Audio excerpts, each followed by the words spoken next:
ముందుగా మీకు అందరికీ మన ప్రభువును రక్షకుడైన యేసయ్య అతి పరిశుద్ధ నామములో నా హృదయపూర్వక వందనాలు ప్రతి ఒక్కరికి పేరు పేరున తెలియజేస్తున్నాను. ప్రభువునందు ప్రియమైన దేవుని బిడ్డలారా, దేవుడు సృష్టికర్త, మనందరినీ సృష్టించిన భగవంతుడు ఒక్కడే. ఆ ఒక్క దేవుడే సమస్త జాతి మనుషులను భూమి మీద సృష్టించాడు. మన కంటికి కనిపించే ప్రతి పదార్థమును, కనిపించని ప్రతి వస్తువును కూడా ఆ ఒక్క దేవుడే సృష్టించాడు. రాను రాను కాలానుగుణంగా సంస్కృతి పెరుగుతూ ఉన్నప్పుడు మనిషి తన అవసరాల నిమిత్తం, రాజకీయ అవసరాల నిమిత్తం అనేక దేవుళ్లను కల్పించుకున్నాడు. దేవుడు సృష్టించిన మనుషులు ఉన్నారు, మనుషులు తయారు చేసుకున్న దేవుళ్ళు కూడా సమాజంలో ఉన్నారు. ఏది ఏమైనా దేవుడు మాత్రం ఒక్కడే అని సకల గ్రంథాలు ఘోషిస్తూ ఉన్నాయి. దేవుడు ఒక్కడే అని చెప్పడానికి ప్రతి గ్రంథంలో కూడా దేవుడు తన్ను ఎవరితో పోల్చుకున్నాడు అని అంటే గాలితో పోల్చుకున్నాడు. దేవుడు తన స్వరూపాన్ని గాలితో పోల్చుకున్నాడు. గాలి లేని చోటు అంటూ ఎక్కడా లేదు. అన్ని ప్రదేశాలలో ఎక్కడికి వెళ్ళినా అక్కడ గాలి ఖచ్చితంగా ఉంటుంది. మనం ఏదైనా ఒక ఊరు చుట్టాలు వెళ్ళడానికి, ప్రయాణం చేయడానికి వెళ్తున్నప్పుడు ఒక వారం ఉండి రావాల్సిన పరిస్థితి ఏర్పడినప్పుడు మనకు కావాల్సిన వస్తువులన్నీ, అంటే మన బట్టలు అవన్నీ బ్యాగ్లో వేసుకొని వెళ్తాం. కానీ ఒక సిలిండర్ లో గాలి నింపుకొని వెళ్ళాం. ఎందుకని? అవసరమైతే సబ్బు, కోల్గేట్, బ్రష్, బట్టలు, చెప్పులు ఇవన్నీ మూటలో వేసుకొని వెళ్తాం. కానీ గాలిని పట్టుకొని వెళ్ళాం. ఎందుకని తెలుసా? మనకు ఒక నమ్మకం, ఏమని? అక్కడ గాలి ఉంటుందని. గాలిని తీసుకెళ్లాల్సిన అవసరం ఉండదు. ఏ ప్రాంతానికి వెళ్ళినా అక్కడ గాలి అనేది ఉంటుంది.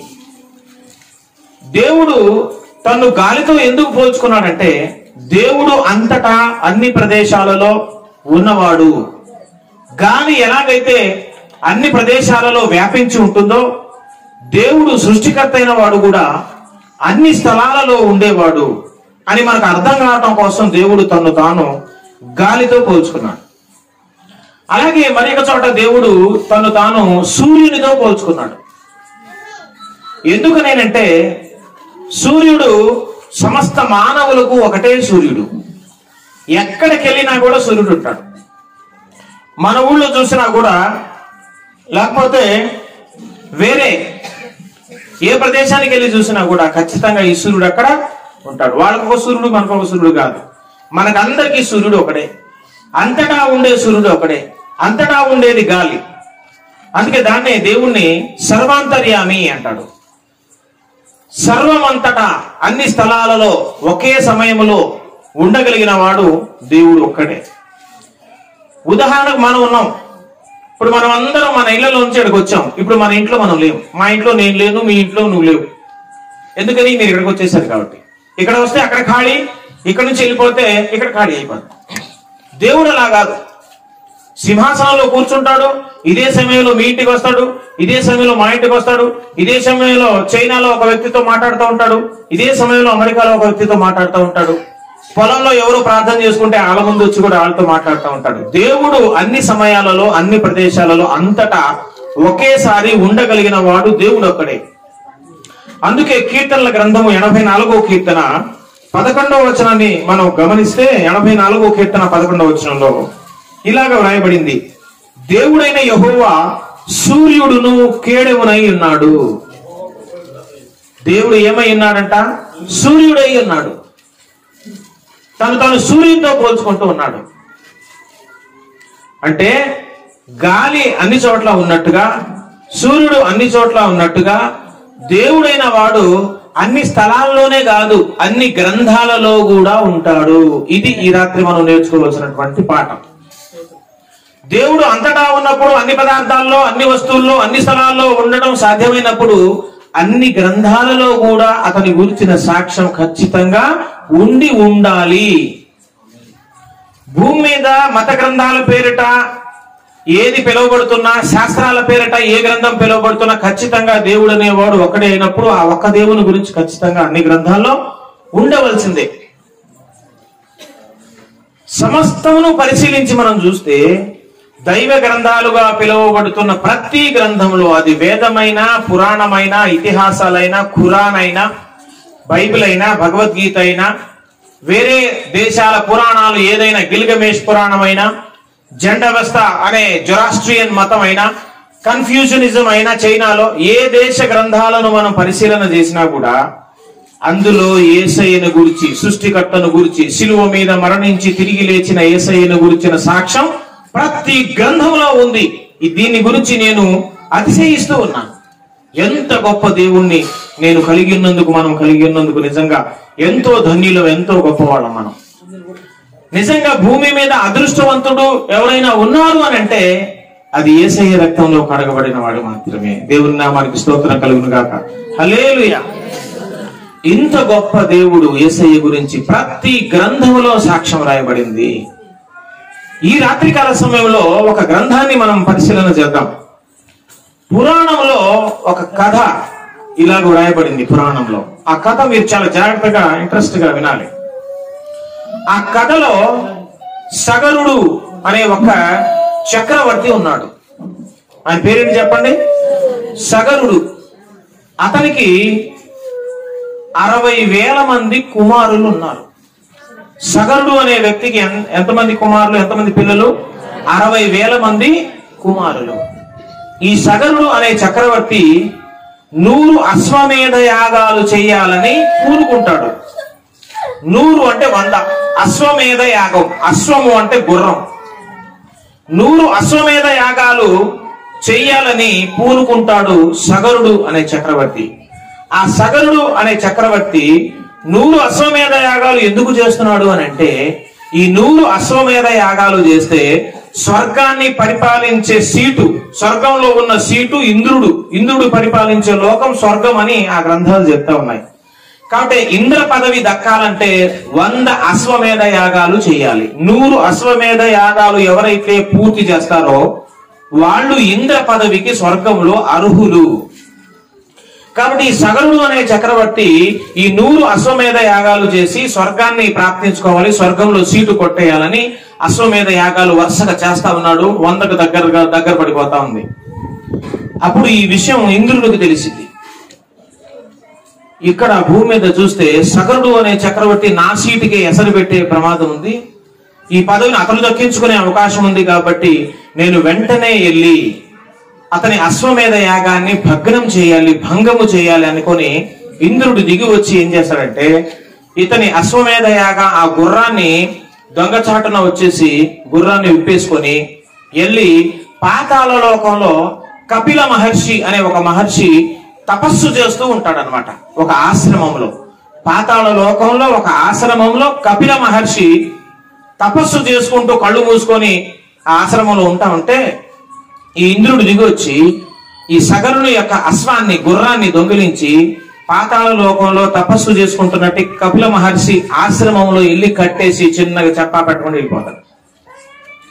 ఈ సగరుడికి ఎంతమంది కొడుకులు ఉన్నారు? 60,000 మంది కుమారులు ఉన్నారు కదా. ఈ కుమారులకి ఈ విషయం తెలిసింది. వాళ్ళ నాన్నగారి యొక్క అశ్వాన్ని ఎవరో దొంగలించారనే విషయం తెలుసుకొని ఆ గుర్రాన్ని ఎతకటం కోసం అంతటా బయలుదేరారు. మొత్తం ఎక్కడ వెతికినా కనిపించట్లేదు. చివరికి ఏం చేశారంటే, పాతాళ లోకంలో మరి తపస్సు చేసుకుంటున్నట్టు కపిల మహర్షి ఆశ్రమానికి వెళ్తే ఆ కపిల మహర్షి ఏమో తపస్సు చేసుకుంటూ కూర్చున్నాడు, పక్కనేమో గుర్రాన్ని కట్టేసి ఉంది.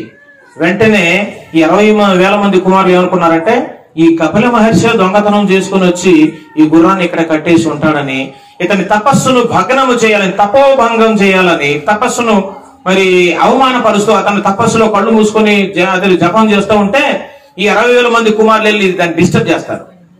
అతను కళ్ళు తెరిచేటట్టుగా అవమానపరుస్తూ తిడుతూ చేస్తా ఉంటారు. అప్పుడు అతను ఏం చేస్తాడంటే కోపంతో ఒకేసారి కళ్ళు తెరుస్తాడు. ఆ కపిల మహర్షి కళ్ళు తెరవగానే వీళ్ళు ఉంటారు అనమాట. అప్పుడు ఏం చేస్తాడంటే వీళ్ళందరినీ శపించేస్తే అక్కడే కాలి బూడిదైపోతారు, బూడిద కుప్పగా మారిపోతారు. 60,000 మంది కుమారులు అక్కడే బూడిద కుప్పలుగా మిగిలిపోతారు. తర్వాత 2 తరాలు గడిచిన తర్వాత ఆ వంశములో నుంచి భగీరథుడు అనే ఒక అతను పుడతాడు. ఆ వంశంలో నుంచి ఎవరు పుడతారు తెలుసా? భగీరథుడు.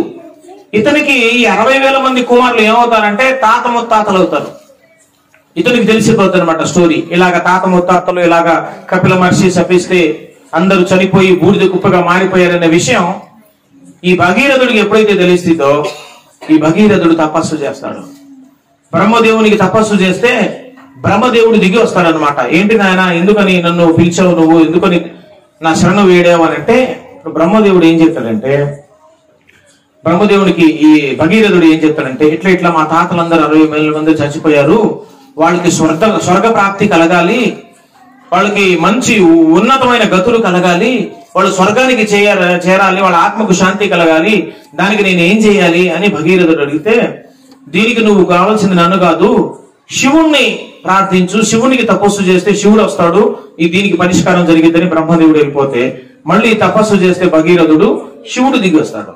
అప్పుడు శివుడు భగీరథుడిని అడిగినప్పుడు భగీరథుడు ఏం చెప్తుంటే, ఇలాగ నా 60,000 మంది తాతలు చచ్చిపోయారు, వాళ్ళకు స్వర్గ ప్రాప్తి కలగాలి, వాళ్ళు బ్రతకాలంటే ఎలాగా అని అడిగితే, నన్ను కాదు బాబు, నువ్వు ఆకాశంలో ఆకాశ గంగ ప్రవహిస్తూ ఉంది, ఆ గంగాదేవిని నువ్వు తపస్సు చేస్తే ఆ గంగా జలం ఆకాశం నుంచి భూమి మీదకి దిగితే, ఆ గంగా జలం కనుక ఆ బూడిద కుప్పల మీద నుంచి ప్రవహిస్తే ఆ జలము ఆ నది తాకగానే వాళ్ళందరూ సజీవులైపోతారు, వాళ్ళకి స్వర్గప్రాప్తి కలుగుతుంది, కాబట్టి నువ్వు గంగాదేవిని ప్రార్థన చేయని చెప్పేసి శివుడు వెళ్ళిపోతాడు.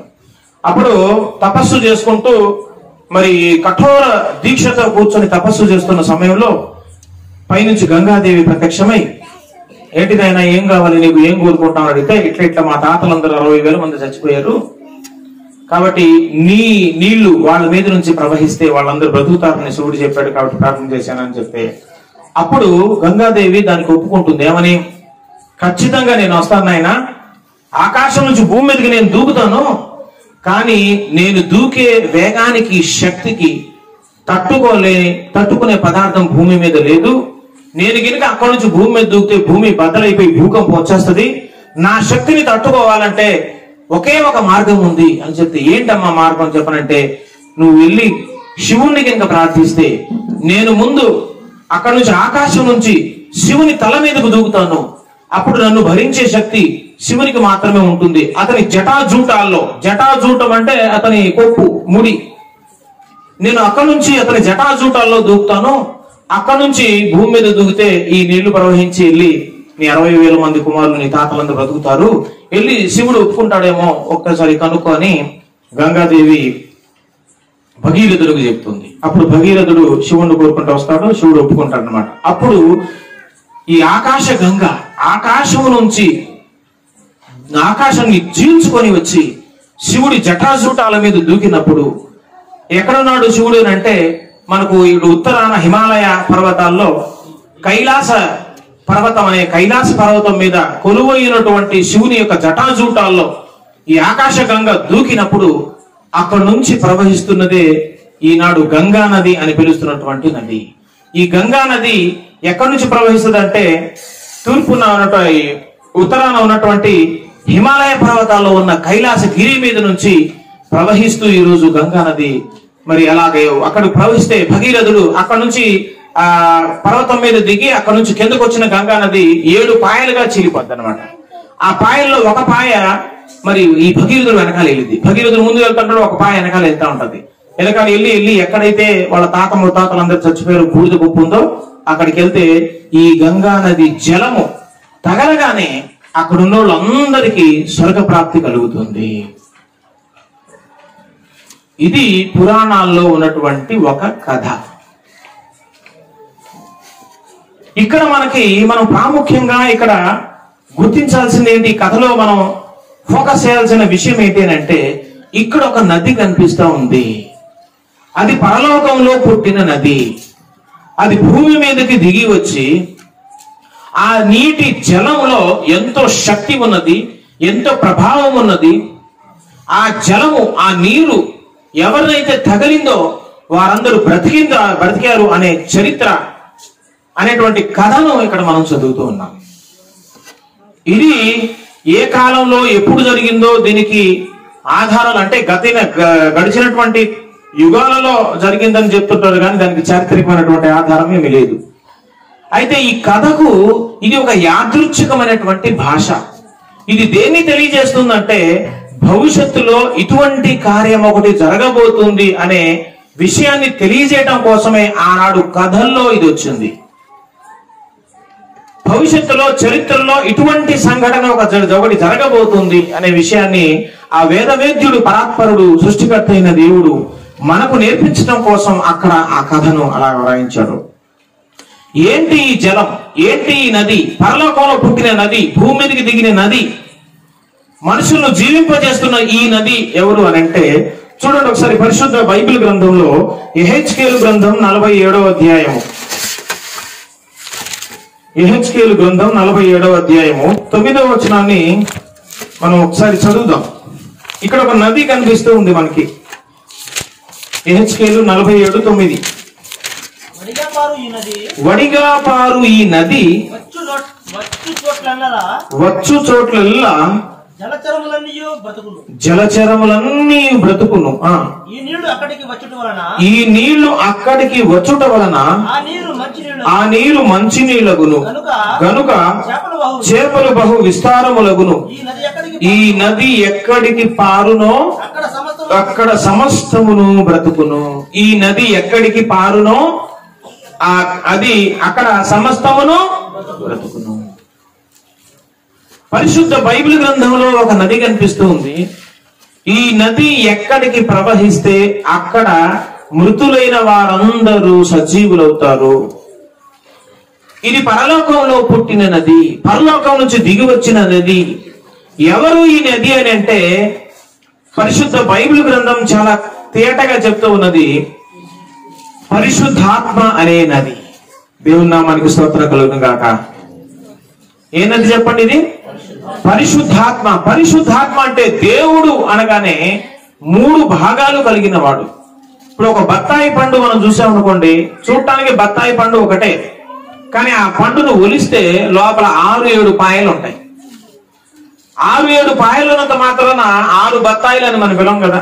బత్తాయి అయితే ఒకటే, కానీ అందులో 6 పాయలు ఎలాగున్నాయో దేవుడు అనగానే 3 తొనల బత్తాయి పండు అని అర్థం చేసుకోవాలి. దేవునిలో 3 తొనలు, 3 భాగాలు ఉంటాయి. తండ్రి, కుమారుడు, పరిశుద్ధాత్మది, ముగ్గురు కలిసి ఒక దేవుడే. అందులో 3వ భాగమైన పరిశుద్ధాత్మ దేవుడు పరలోకం నుంచి భూమి మీదకి దిగి వచ్చాడు. ఈ జీవజల నది, దీన్ని ఎవరైతే త్రాగుతారో, ఇది ఎవరిలోకైతే ప్రవహిస్తుందో వారు సజీవులవుతారు.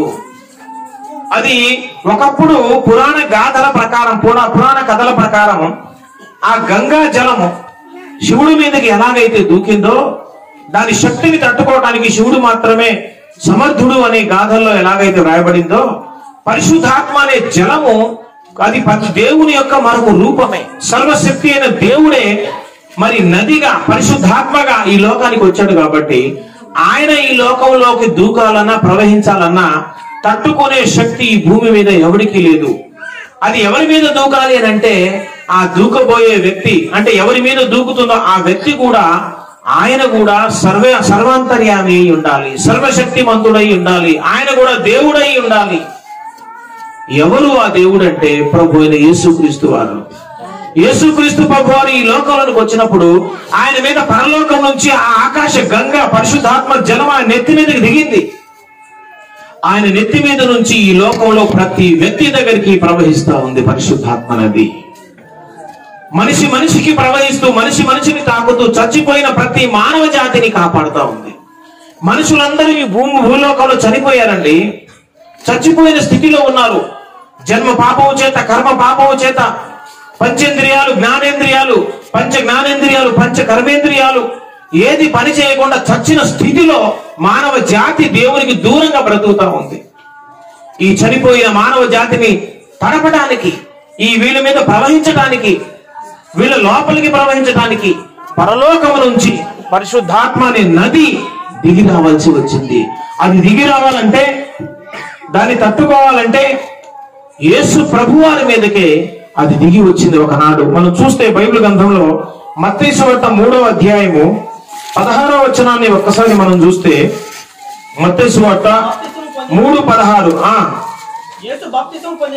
యేసు బాప్తిసం పొందిన వెంటనే నీళ్లలో నుండి ఒడ్డునకు రాగానే ఇదిగో ఆకాశము తెరవబడెను. దేవుని ఆత్మ పావురం వలె దిగి తన మీదికి వచ్చుట చూచెను. తన మీదికి వచ్చుట చూచెను. యేసయ్య మీదికి పావురాకారంలో పరిశుద్ధాత్మ దేవుడు పరలోకం నుంచి ఆకాశము తెరవబడి ఆయన మీద దూకాడు. ఆయన మీదకి దిగి రావడం జరిగింది. యేసయ్య మీదకి దిగినటువంటి ఆ పరిశుద్ధాత్మ జలము, ఆ పరిశుద్ధాత్మ నది ఈనాడు ప్రపంచమంతటా ప్రవహిస్తూ ఉంది. ఎఫెసీ పత్రిక 2వ అధ్యాయం 1వ వచనాన్ని మనం గమనిస్తే, ఎఫెసీ పత్రిక 2వ అధ్యాయం 1వ వచనం, మీ అపరాధముల చేతను పాపముల చేతను మీరు చచ్చిన వారై ఉన్నారు. పాపాల చేత అపరాధముల చేత మానవ జాతి అంతా చచ్చిపోయిన స్థితిలో ఉందండి. ఈ చచ్చిపోయిన వారికి జీవ శక్తిని, జీవ జలము అవసరం. వీళ్ళు నిత్య జీవాన్ని పొందుకోవాలంటే పరిశుద్ధాత్మ అనే నది పరలోకం నుంచి ప్రవహించి భూమి మీదకి రావాలి.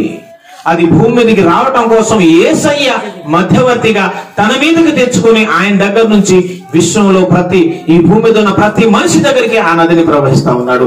ఈ నది ఎవరి జీవితంలోకి వస్తుందో, ఎవరి మీద ప్రవహిస్తుందో, ఎవరిని తాకుతుందో వాడు బ్రతుకుతాడు అని బైబిల్ గ్రంథం స్పష్టంగా తెలియజేస్తా ఉంది.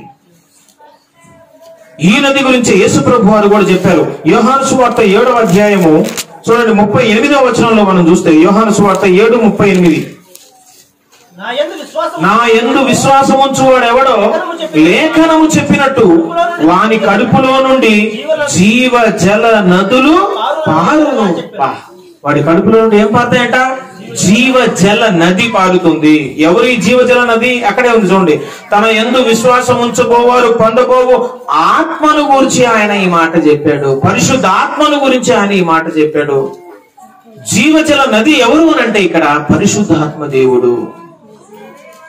చనిపోయిన ఆ 60,000 మంది కుమారులు బ్రతికించడానికి ఆ కథలో గంగాజలం ఎలాగైతే శివుని యొక్క జటాచూటాల్లో దూకిందో, దీనికి నిజమైన సాదృశ్యం ఏంటి అంటే ఈనాడు చనిపోయిన స్థితిలో ఉన్న మానవ జాతిని రక్షించడం కోసం నాద స్వరూపుడు, నాద శరీరుడు, నాద బ్రహ్మమైనటువంటి యేసయ్య మీద ఆ జలం, పరిశుద్ధాత్మ జలం దిగి అక్కడి నుంచి లోకమంతటా ప్రవహిస్తూ ఉంది. అదే జీవ జలపు నది మనల్ని బ్రతికిచ్చింది. ఒకప్పుడు మనం కూడా పాపం చేత, అపరాధముల చేత చచ్చిన స్థితిలో ఉన్న మనల్ని ఆ జీవ జలపు నది, ఆ పరిశుద్ధాత్మ నది, ఆ యేసయ్య కృపను బట్టి, ఆయన మన మీద కుమరించడాన్ని బట్టి మన జీవితాల్లో జీవం అనేది, నిత్య జీవం అనేది పొందుకున్నాం. మనం నిత్య జీవానికి వారసులయ్యాం. మనం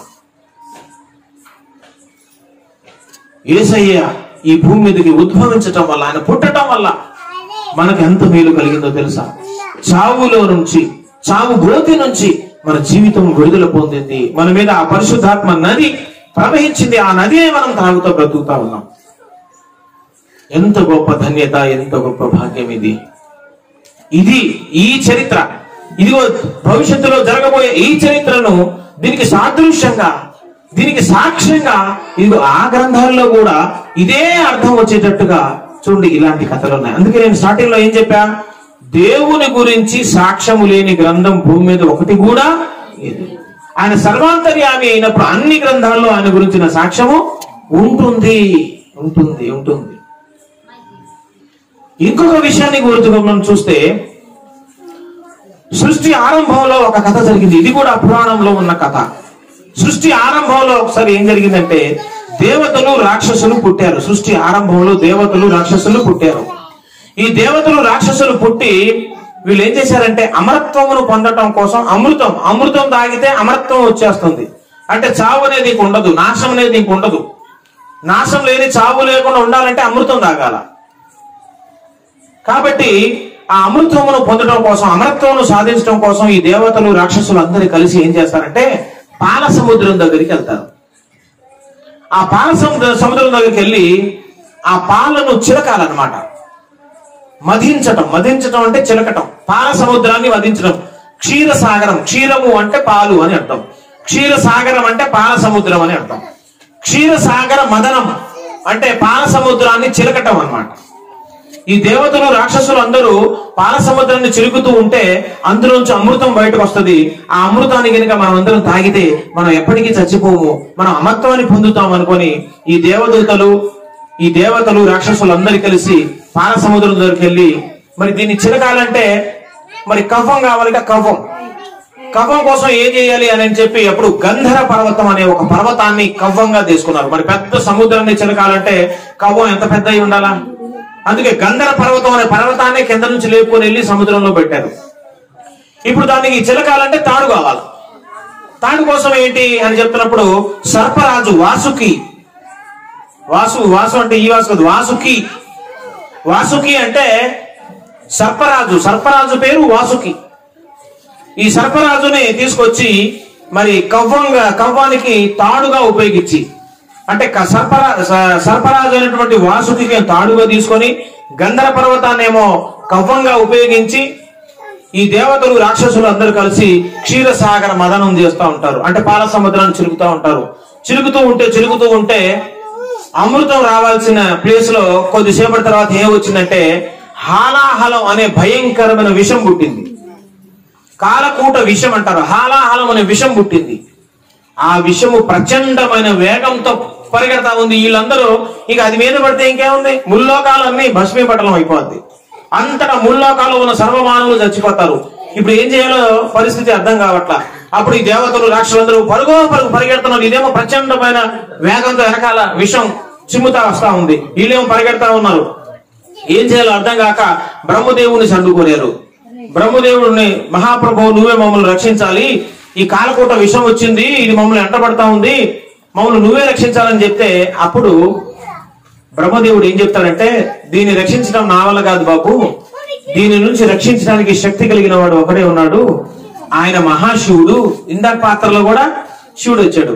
ఆయన మహాశివుడు, కాబట్టి మహాశివుడిని వేడుకోండి, ఆయన వస్తే కనుక దీని నుంచి మీకు విముక్తి కలుగుతుందని చెప్పగానే శివుడిని శరణు వేడతారు అనమాట. అప్పుడు వెంటనే శివుడు వచ్చి ఏం చేస్తాడంటే ఆ విషాన్ని మొత్తాన్ని చేతిలో తీసుకొని మింగేస్తాడనమాట.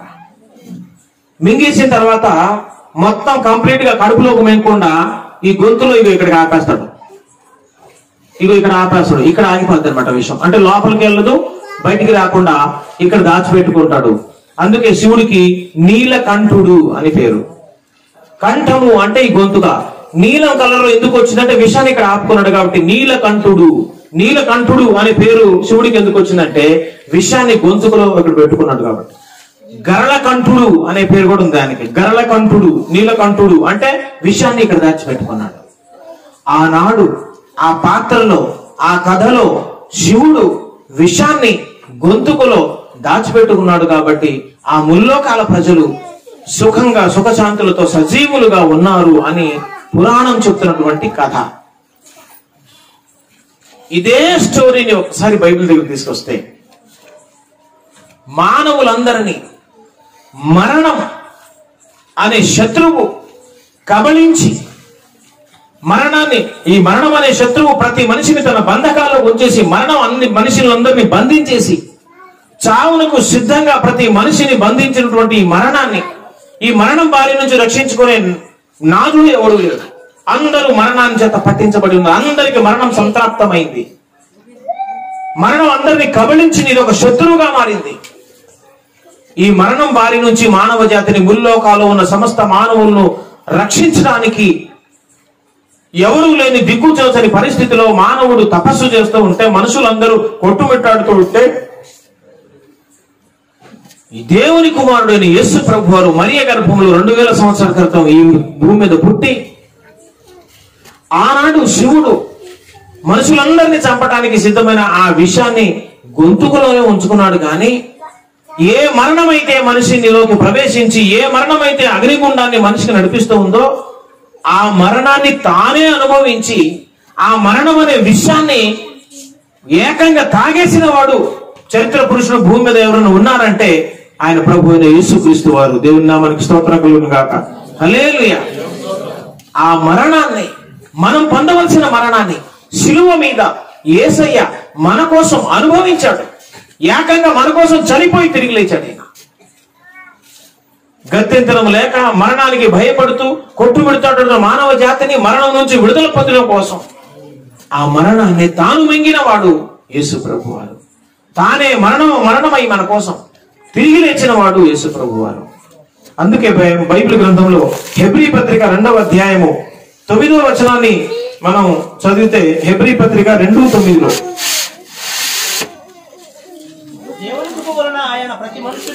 దేవుని కృప వలన ఆయన ప్రతి మనుష్యుని కొరకు మరణము అనుభవించున్నట్లు. చాలు, ప్రతి మనిషి కొరకు మరణాన్ని అనుభవించాడు ఆయన. మరణాన్ని మృంగేశాడు ఆయన, ఆయనే అనుభవించాడు. అందుకే ఆ అగ్నిగుండం అనే 2వ మరణంలోకి పడకుండా మానవ జాతిని మొత్తాన్ని రక్షించడానికి ఈ లోకానికి వచ్చిన వాడు ప్రభు అయిన యేసుక్రీస్తు. ఇదిగో ఈ విషయాన్ని భవిష్యత్తులో యేసయ్య మరియ గర్భంలో పుట్టబోతున్నాడు, మానవ జాతి కొరకు ఆయన మరణించబోతున్నాడు అనే విషయం మనకు అర్థం కావటం కోసం ఆ పురాణాల్లో కథగా దేవుడు ఈ విషయాన్ని వ్రాయించాడు. ఇది చరిత్రలో జరిగింది. అందుకే యేసయ్య చరిత్ర పురుషుడు. ఆయనకు డేట్ ఉంది. ఆయన వచ్చిన కాలం, జీవించిన కాలం, చనిపోయిన కాలం, తిరిగి లేచిన కాలం గ్రంథాలలో స్పష్టంగా రుజువులతో సహా రాయబడింది. ఇది కట్టుకథ కాదు.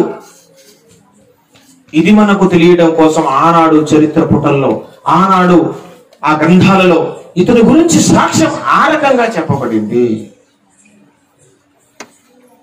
కాబట్టి మానవ జాతికి మరణం నుంచి విడిపించి స్వర్గ ప్రాప్తి కలగాలంటే, స్వర్గానికి చేరాలంటే, ఆ నిత్య మహిమలో, నిత్య రాజ్యంలో యుగయుగాలు మనం జీవించాలి అంటే ఈ భూమి మీద ఏకైక రక్షణ మార్గం యేసు ప్రభు వారు మాత్రమే. ఆయన మన కోసం పుట్టాడు, మన కోసం బాధలు అనుభవించాడు, మన కోసం చనిపోయి 3వ దినాన తిరిగి లేచిన మహానుభావుడు ఆయన. ఇంత గొప్ప రక్షణ, ఇంత గొప్ప భాగ్యము మనం పోగొట్టుకుంటే మనకంటే దౌర్భాగ్యులు, దరిద్రులు ఈ లోకంలో ఎవరు ఉండరు. నువ్వు ఎంత సంపాదించినా, ఏది కూడబెట్టుకున్నా, నీ చావుతో సమస్తాన్ని విడిచిపెట్టి వెళ్ళిపోవలసిన వారమైన. ఎంత సంపాదించినా 3 పూట్ల భోజనం మాత్రమే తింటాం మనం. నాకు బాగా డబ్బు ఉందని 10 పూటలు తినరుగా, నాకు బాగా డబ్బు ఉందని, బాగా ఎక్కువగా ఉందని 6 ప్లేట్లు తినరుగా. 1 ప్లేటు భోజనం కోసం, 3 నాళ్ళ ముచ్చట కోసం, 3 నాళ్ళ జీవితం కోసం నీ కొరకు దిగి వచ్చిన ఆ దేవ కుమారుని కనుక నువ్వు నిర్లక్ష్యం చేస్తే, ఆ దేవుని కుమారుని కనుక నువ్వు అవమానపరిస్తే, ఆయన దగ్గరికి నువ్వు రాకపోతే, మనమా పరలోకం వెళ్ళి అక్కడికి వెళ్ళి ఏం చేయలేవు. మనం అక్కడికి వెళ్ళాలన్నా అటువంటి వాహనాలు కూడా మనకు లేవు. దేవుడే ఆ రిస్క్ తీసుకొని నీ ఇంటికి, నీ గడప దగ్గరికి వచ్చి నీ గుండెలను తట్టి మాట్లాడుతుంటే, ఆ దేవుని నువ్వు పట్టించుకోకపోతే, ఆ రక్షణ మార్గాన్ని నిర్లక్ష్యం చేస్తే మనం మాత్రం తప్పించుకో. ఏ ఒక్కరు తప్పించుకోరు. గుండెలు బాదుకొని ఏడిసే రోజు ఒకటి వస్తుంది. అయ్యో నేను ఎంత తప్పు చేశాను, అయ్యో నేను ఎంత దౌర్భాగ్యుణ్ణి. ఎన్నిసార్లు ఈ మాట విన్నాను. యేసు ప్రభు అనే మాట, మన కోసం వచ్చాడు, మన కోసం చనిపోయాడు, ఆయన రక్తంలో పాప క్షమాపణ ఉన్నది, ఆయనే రక్షణ మార్గం, ఆయనే స్వర్గానికి నిచ్చెన, ఆయనే స్వర్గానికి దారి అని ఎంతమంది చెప్పినా నేను పెడచెవిన పెట్టానే, వినిపించుకోలేదే, నిర్లక్ష్యం చేశానే, ఇప్పుడు ఎలాగ నా జీవితం ఏంటి అని గుండెలు బాదుకున్నా చేసే ప్రయోజనం ఏమి ఉండదు. దేవుడు నీకు మంచి ఆరోగ్యం ఇచ్చాడు, మంచి సమయాన్ని ఇచ్చాడు. సమయం ఉన్నప్పుడే, ఆరోగ్యం బాగున్నప్పుడే నీ సృష్టికర్తను స్మరణకు తెచ్చుకో. యేసయ్య రక్తములో నీ జన్మ కర్మ పాపాలను కడిగేసుకో. జీవజల నదిలో నువ్వు స్నానం చేయి. జీవజల నది నిన్ను తాకితేనే నీకు పరిశుద్ధిగా కలుగుతుంది, నీకు నిత్య జీవం వస్తుంది. పరలోకం నుంచి దిగొచ్చిన నదిని నువ్వు విస్మరించి వదిలిపెట్టి ఇష్టానుసారంగా తిరుగుతా ఉన్నావు. నీ బుర్రకి ఏది తోస్తే అది. బలం ఉందని, బలగం ఉందని, ధనం ఉందని, హోదా ఉందని, ఇవి ఎన్న ఉన్నా, ఏది ఉన్నా చావు అనే బంధంతో, చావు అనే ఒక్క కార్యక్రమంతో సమస్త బంధాలను విడిచిపెట్టుకొని మనం వెళ్ళిపోవాలి. అందుకే యేసయ్య ఈ రాత్రి పిలుస్తున్నాడు, భారం మోసుకొనుచున్న సమస్త జనులారా నా యొద్దకు రండి, మీకు విశ్రాంతి కలుగజేస్తాను. విశ్రాంతి భూమి మీద కాదు, విశ్రాంతి యుగయుగాలు ఉంది. విశ్రాంతి పొందవలసిన స్థలం అక్కడ ఉన్నది. నీకు యుగ యుగాలు విశ్రాంతి ఇవ్వటానికి యేసయ్య వచ్చాడు. ఇది శాంతి సందేశం. దేవుడు బ్రతిమలాడుతున్నాడండి. మనకు తెలియదు కాబట్టి, మనం చదువుకోలేదు కాబట్టి, జ్ఞానం మనకు అంతగా లేదు కాబట్టి, సృష్టికర్తల గురించి పరిశీలించే సమయం మనకు లేదు కాబట్టి, దేవుడు పంపిన భక్తులు, దాసులు నీకు చెబుతున్నప్పుడు నువ్వు సావధానంగా వినాలా. దేవుని మాటలో స్వస్థత ఉన్నది, దేవుని మాటలో శక్తి ఉన్నది. మనుషుల మాటలు ఎన్ని కబుర్లు మనం విన్నా కూడా దానివల్ల దమ్ముడి ఉపయోగం కూడా ఉండదు. దేవుడి మాట నువ్వు వింటే, ఈ రాత్రి యేసయ్య నీ కోసం వచ్చారన్న ఒక్క విషయాన్ని నువ్వు గ్రహిస్తే, ఆ విషయాన్ని ప్రభువా యేసయ్య నేను పాపిని అని అనుకొని ఒక్క మాట అనుకొని నువ్వు నిద్రపోతే, ఈ రాత్రి యేసయ్య నీ మనసు దగ్గరికి వస్తాడు, నిన్ను దర్శిస్తాడు, నీతో మాట్లాడతాడు. నువ్వు చేయవలసింది ఒకటే, యేసయ్య నేను పాపినని. ఎన్నో మార్గాలు చూసాం మనం, ఎంతో మందిని వెళ్ళాం. ఇప్పుడు ఒక రోగం నయం అవ్వట్లేదు, ఎంతో మంది డాక్టర్లను కలిసాం. ఎవరెవరో ఫలానా డాక్టర్ దగ్గర వెళ్ళమన్నారు, ఎక్కడెక్కడికో వెళ్ళాం, రోగం నయం అవ్వలేదు. ఎవరో నా బోటోళ్ళు వచ్చి ఇన్ని చోట్ల తిరిగావు కదా, ఇదిగో ఫలానా డాక్టర్ దగ్గరికి వెళ్ళు అని చెప్పాం. ఇంతమంది దగ్గర తిరిగావు కాబట్టి ఇంక ఇంతమంది దగ్గర తగ్గంది, ఇంతమంది దగ్గర దొరకని శాంతి, ఇంకా అక్కడ మాత్రం ఏం దొరుకుతుంది అని నువ్వు అనుకోవద్దు. ఇంతమంది దగ్గరికి వెళ్ళినప్పుడు ఒకసారి అక్కడ కూడా వెళ్ళు. రుచి చూసి నమ్మదగిన దేవుడు యేసయ్య. హల్లెలూయా. నువ్వు రుచి చూస్తే ఇంకెప్పటికీ విడిచిపెట్టవు. ఇంతకాలం నీ మనసులో లేని శాంతి, నెమ్మది నీ హృదయంలో దొరుకుతుంది. కాబట్టి మన కొరకు ఈ లోకంలోకి వచ్చి మరణం అనే విషయాన్ని తానే అనుభవించి తిరిగి లేచిన యేసయ్య మనకుండగా మనకు ఏ భయము ఈ లోకంలో అక్కర్లేదు. కాబట్టి దేవుడు మనల్ని సృష్టించింది ఎందుకనంటే ఆ నిత్య జీవాన్ని వారసులుగా మనల్ని చేయడానికి, ఆయన ఉండే ఆ యుగయుగాల ఆ లోకాన్ని మనకు దారాదత్తం చేయడానికి, ఆస్తిగా ఇవ్వడానికి. మనమే ఈ లోకంలో ఒక దుష్టశక్తి తిరుగుతూ ఉన్నాడు. ఈ దుష్టశక్తి మాయల్లో పడిపోయి ఆ దుష్టశక్తి ఆలోచనలను మన ఆలోచనలుగా చేసుకొని మన హృదయాల్లో వారికి చోటు ఇచ్చేసి ఇష్టానుసారంగా మనం వాడు నడిపినట్టుగా నడుపుతున్నాం. కాబట్టి ఆ భ్రమలో నుంచి మనం బయటికి రాలేకపోతున్నాం. ఆ భ్రమలో నుంచి బయటికి రావాలంటే ఇది మన వల్ల జరిగే పని కాదు. దేవుణ్ణి మనం వేడుకుంటే ఆ యేసయ్య శక్తి ముందు ఈ లోకంలో ఏ శక్తి కూడా నిలవబడదు. అందుకే పురాణాలు చదివిన, వేదములు చదివిన వేదవేద్యుడు, తెలుసుకొనదగిన దేవుడు, అంతటా సాక్ష్యం కలిగిన వాడు, సర్వము వ్యాపించి ఉన్న దేవుడు, సర్వ కులస్తులు, సర్వ జాతి మనుషులు, ఈ జాతి ఆ జాతి అని లేదు, ఈ దేశం ఆ దేశం అని లేదు, ప్రతి చోట శాస్త్రవేత్తల సహితము, నాయకులు సహితము, గొప్ప గొప్ప వాళ్ళ సహితము, డాక్టర్ల సహితం అందరూ ఆరాధిస్తూ నిత్యము పూజిస్తున్న దేవుడు ఈ భూమి మీద ఎవరైనా ఉన్నారంటే ఆయన ప్రభువుని యేసుక్రీస్తు మాత్రమే. దేవుని నామానికి స్తోత్రం కలుగును గాక. హల్లెలూయా. ఇంత గొప్ప దేవుడు మన కోసం, ఇంత గొప్ప దేవుడు మన కోసం దిగి వచ్చాడు. మన కొరకు పరిశుద్ధాత్మ జలంగా, నదిగా మారాడు. మనం పొందవలసిన మరణాన్ని తాను పొందాడు, తాను అనుభవించాడు. దాని మీద జయము. అందుకే మరణమాని ముళ్ళు ఎక్కడ? మరణపు ముళ్ళు పాపం దాన్ని విరిచేసిన వాడు చరిత్రలో ఒకడున్నాడు అంటే ఆయన ప్రభువుని యేసుక్రీస్తు మాత్రమే. ఇంతటి గొప్ప దేవుడు, ఇంతటి గొప్ప రక్షణ భాగ్యము మన ఊళ్ళో, మన ముందు, మన ఇంటి పక్కన బోధించబడుతూ ఉంటే దాన్ని మనం నిర్లక్ష్యం చేస్తే మనం ఎప్పటికీ తప్పించుకోలేము. ఒక భక్తుడు పాట కూడా రాశాడు. సంత వీధిలో తిరుగుతూ వాక్యం చెప్తా ఉంటే నేను వినకపోతిని అని, ఇప్పుడు ఏం చేయాలి, ఇప్పుడు నా పరిస్థితి అని బాధపడుతూ ఉన్నాడంట. సంత వీధుల్లో చెప్పుకుంటా, సువార్త చెప్పుకుంటా ఉంటే యేసయ్యను గురించిన మాట అయితే విన్నాడు కానీ నేను వినలేదు, నరకంలో పడిపోయిన తర్వాత ఇప్పుడు నన్ను ఎవడు కాపాడతాడని నరకంలో బాధపడుతూ ఉన్నాడంట. కాబట్టి ప్రభువునందు ప్రియమైన దేవుని బిడ్డలారా, యేసు ప్రభువారు ఈ లోకంలో వచ్చింది మన కోసం. మనం అక్కడికి వెళ్ళలేం కాబట్టి దేవుడే ఇక్కడికి వచ్చాడు, మన దగ్గరికి వచ్చాడు. మనం ఆయన్ని నమ్మకపోతే, మనం ఆయన్ని తిరస్కరిస్తే తీరని నష్టం యుగయుగాలు మనకు జరుగుతుంది. ఈ నష్టం నుంచి మనం తప్పించుకోవాలంటే రేపు అగ్నిగుండం ఉంది. ఇక్కడ కళ్ళు మూసిన వెంటనే బొమ్మ కనబడిపోతాయి. మనం ఏమనుకుంటామంటే చాలా మంది ఈ బాధలు తట్టుకోలేక, అప్పుల బాధలు తట్టుకోలేక, మనశ్శాంతి లేక ఊరేసుకోనో, మందు తాగో, రైలు కింద పడో, ఏదో ఒకటి చేసి చచ్చిపోతే ఈ బాధ అంతా పోద్ది, నేను భరించలేను, ఇక నా వల్ల కాదు, నేను చచ్చిపోతా అని అంటుంటారు. అంటే చచ్చిపోతే ఈ బాధలన్నీ పోతాయని పాపం అమాయకులు అనుకుంటారు. కానీ అసలు బాధ స్టార్ట్ అయ్యేది చదువుతూనే. ఆ బాధతో పోలిస్తే ఈ బాధలు అసలు బాధలే కావు. అక్కడికి వెళ్ళిపోయిన తర్వాత ఆ బాధ అది బాగుందిగా, ఇదేంది, ఈ మంట ఏంది, ఈ పరిస్థితి ఏంటి. అక్కడ వెళ్ళగానే మన పక్కింటి ఆవిడ కూడా మనం తగిలవచ్చు. అక్కడ ఆమె కాలుతా ఉంటది. ఆమె ఎప్పుడు బకెట్ దండేసిందో, ఎప్పుడు వెళ్ళిపోయిందో అప్పటి నుంచి కాలుతా ఉంటది. మనం కొత్తగా వెళ్ళి జాయిన్ అయ్యాం. అక్కడ ఒక భక్తుడు చెప్తున్నాడు, అంటే దేవుడు అతనికి దర్శనంలో చూపించాడంట.